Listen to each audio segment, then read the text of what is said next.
Hello.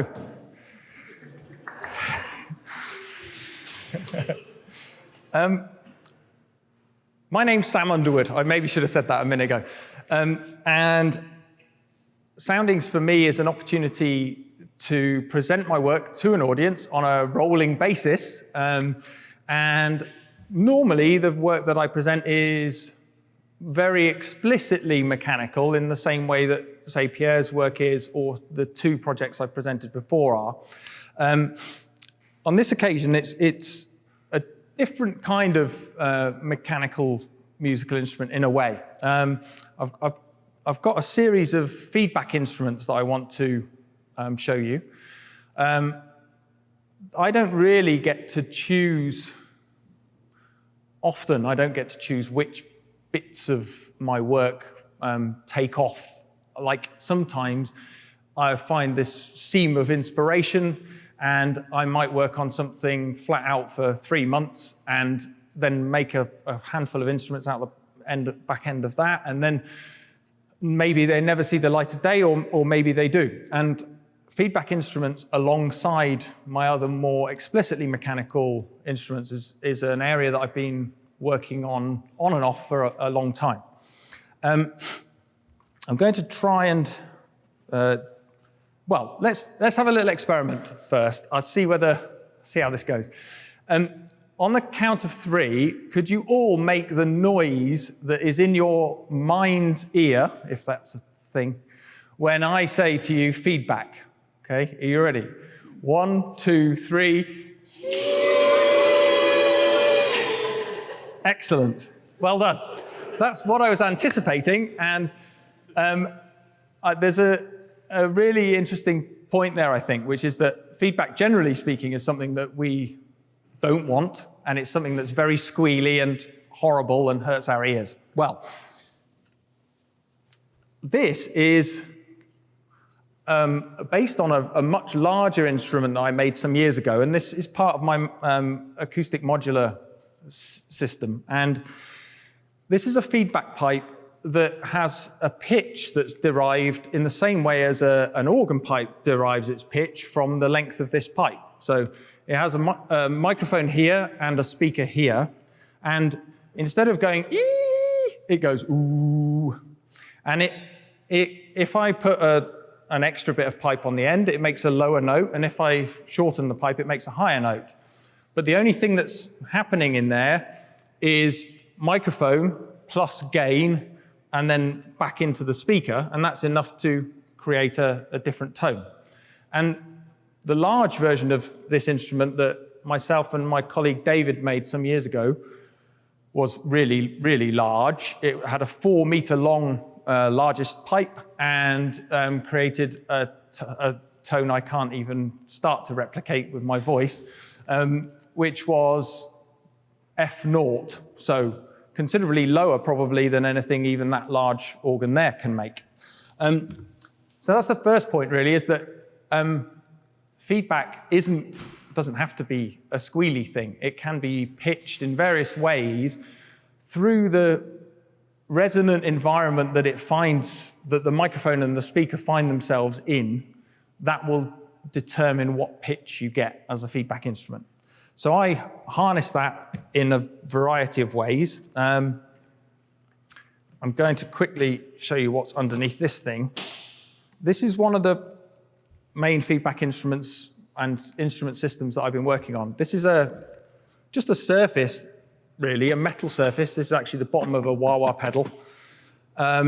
It has a contact mic here, which picks up the vibrations of this sheet, and then it has a driver, which just is rather like what you get in a speaker cabinet, but instead of driving a speaker cone, it's driving power back into this plate. And that's enough when you turn it on, which I was meant to do, but actually I've got to go all the way around there to turn it on, so maybe you'll see it later on. That's enough to make this make a sort of mid-tone squeal.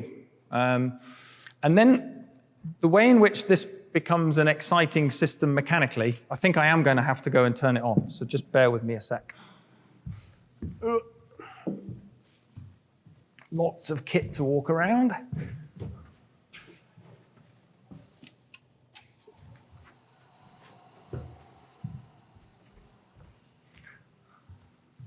Right. If I just turn, we need that in there, and that in there. If I turn this on, makes a tone. That tone is coming from the way in which these various elements are coupled to the sheet. And it's very responsive to adaptations in that coupling. So I'll give it a little bit more gain. So just by pressing on the sheet, you can change the pitch of that.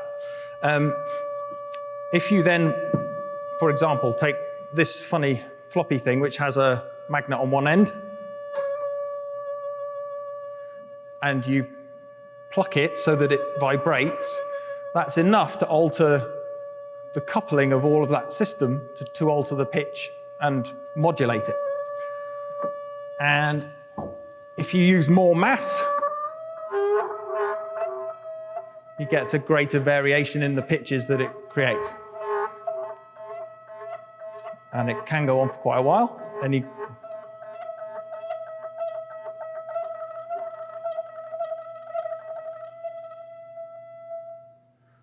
so that's the way that a lot of my feedback instruments try and harness the mechanical, structural, physical aspects of a material to create various different tones. I like them in particular really because they still have the inherent gnarliness of the feedback that we all hear in our heads. And they are a bit prone to, I mean, there's no overriding control that I have really on what pitches this might output. So it could play nicely and it might make pitches that fit well with the tune that I'm making, but it could also go off on one, and I embrace that as ever.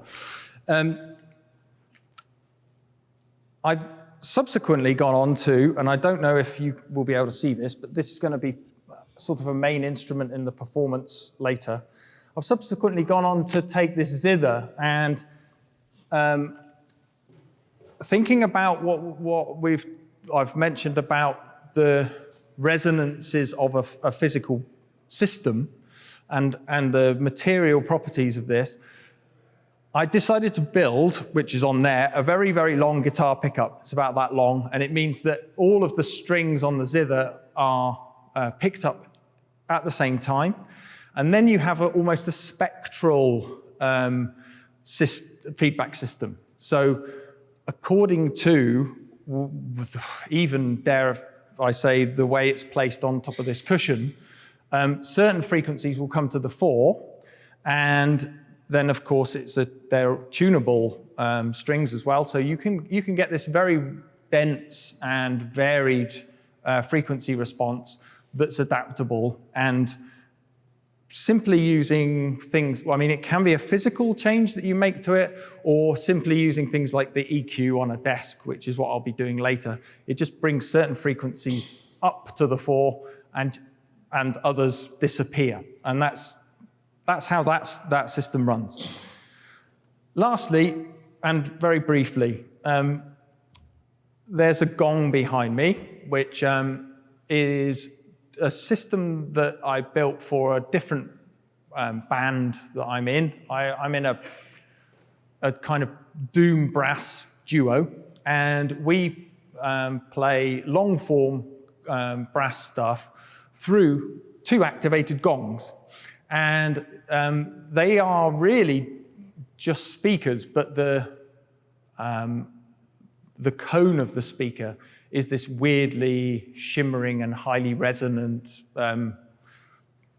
cone, essentially. So I've even taken that to the nth degree by, if you think of this as the kind of the bass driver, then this is your mid-range and this is your tweeter. And essentially you end up with this really quite unruly speaker system that is quite powerful. And in the case of the brass stuff that we do, sometimes it really kicks off and it sort of like adds a whole layer of kind of shimmery sound to the top of it. I'll be using it in the set later, not as a feedback instrument in this case, but just to take all of those feedback frequencies and add kind of layers of metallic shimmer to the piece.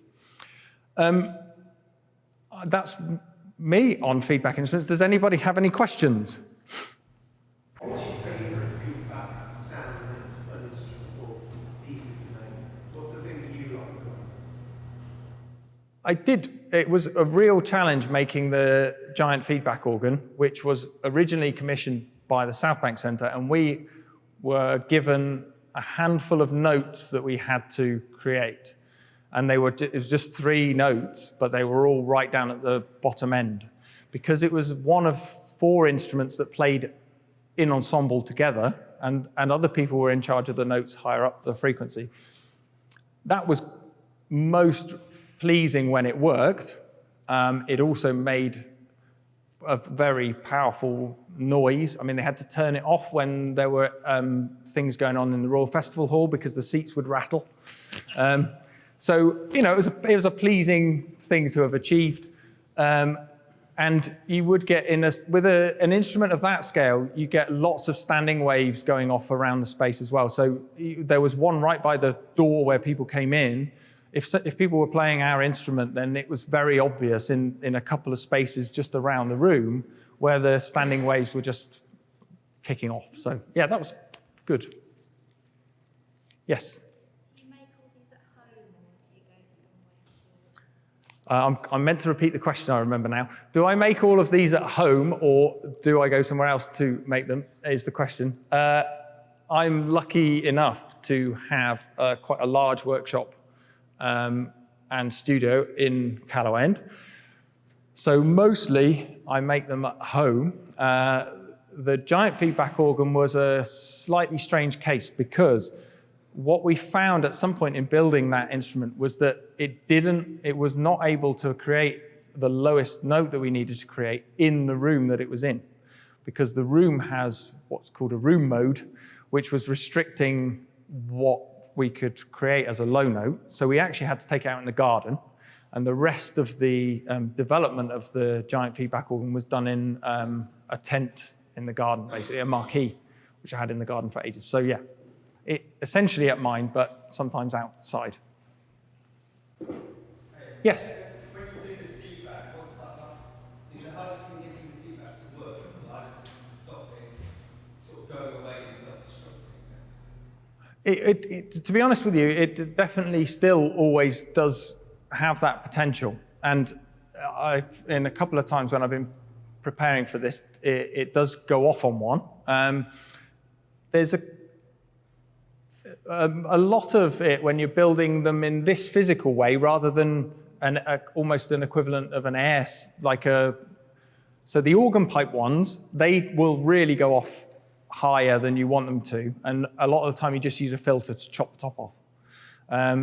So in those cases, it's quite hard to get it to do what you want it to do. In the case of the physical ones where you're driving into a material, so much of the note that you're getting is just the physicality of it, that it tends not to go totally wild.